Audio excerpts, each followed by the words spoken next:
This video is sponsored by Squarespace. At the beginning of this year, Intel has finally revealed the Arc discrete graphics cards for laptops and desktop PCs, after years of development. The company was oozing with confidence, and on paper Arc graphics looked very competitive compared to the current NVIDIA RTX 3000 series and AMD RX 6000 series alternatives. Arc has both ray tracing and AI hardware, which are a must-have for a GPU in 2022. Additionally, Intel announced XeSS image upscaling tech for games to compete with DLSS and FSR to satisfy gamers, as well as the latest AV1 hardware-accelerated encoding to satisfy creative professionals. The product launch roadmap looked reasonable as well, with laptop products promised to ship in Q1 2022, followed by desktop in Q2 2022 and workstation in Q3 2022. Obviously, that did not go as planned.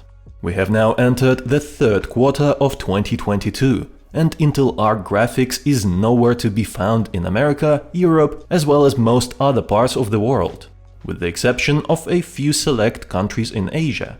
So this product launch roadmap was false. In reality, it should have looked like this. In this video, we are going to have a look at what Arc graphics laptop and desktop products Intel has delivered so far, and what their performance is like compared to the existing NVIDIA and AMD alternatives. Followed by why the global launch of Arc is delayed, and closing with, is Arc a failure, or should you still wait for it if you are in the market for a new GPU? But first, an ad from a sponsor. With Squarespace, you can easily build your website without having any web development knowledge. I built my first ever website using one of their fully customizable templates to make it look personal, and can confirm that the whole experience was a breeze. Currently, I use this website as a portfolio, but there is room to grow with features like online stores to sell physical or digital products, as well as powerful analytics that help you understand where the visits and sales are coming from to improve the website and build a better marketing strategy. Try it for free at squarespace.com, and when you are ready to launch, go to squarespace.com/ivadim to save 10% off your first website or domain. The links are in the description below. Let's start with Intel Arc graphics cards that are currently available in laptops. I could find only one. It is Arc A370M. Initially, it was launched exclusively in South Korea, and many months later it is still not available in most countries. I did manage to find a few listings in the US, but I cannot really call this product widely available because it is listed by just a few small third-party sellers, some of which have questionable ratings. As far as I'm concerned, Intel Arc A370M is still an Asia-exclusive product until you can easily buy it from a big retailer directly. But should you even buy an Arc laptop if it is currently available to you? The quick answer is no, because you are guaranteed to be a beta tester struggling to work through various bugs and app crashes, resulting in a questionable experience in terms of reliability of the system.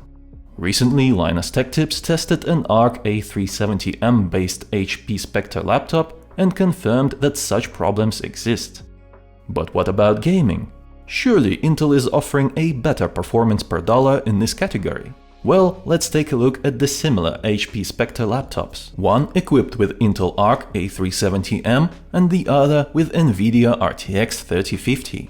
On average, RTX 3050 is 30% better at gaming while costing $120 less. In some games, the dedicated A370M GPU managed to lose to integrated AMD graphics. Yeah, that is not very good, is it? In its current state, I cannot recommend an Intel Arc A370M laptop to anyone. Now let's talk about the desktop Arc graphics cards.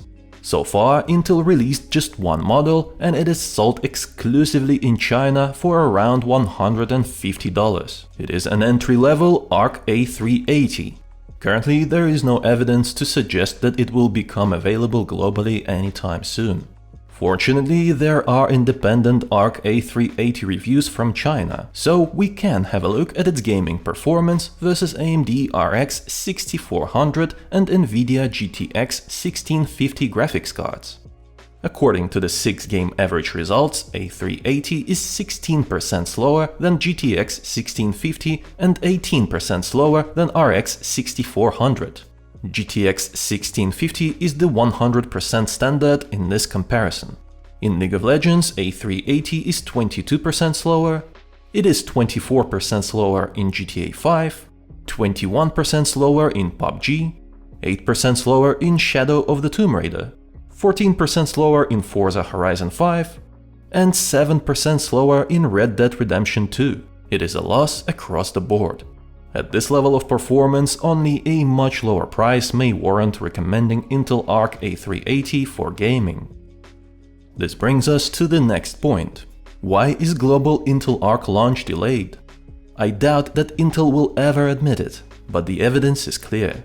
The reason for the delay is that the drivers and software are not up to the high standard that was set by Nvidia and AMD, who had a decades-long head start when it comes to developing their software.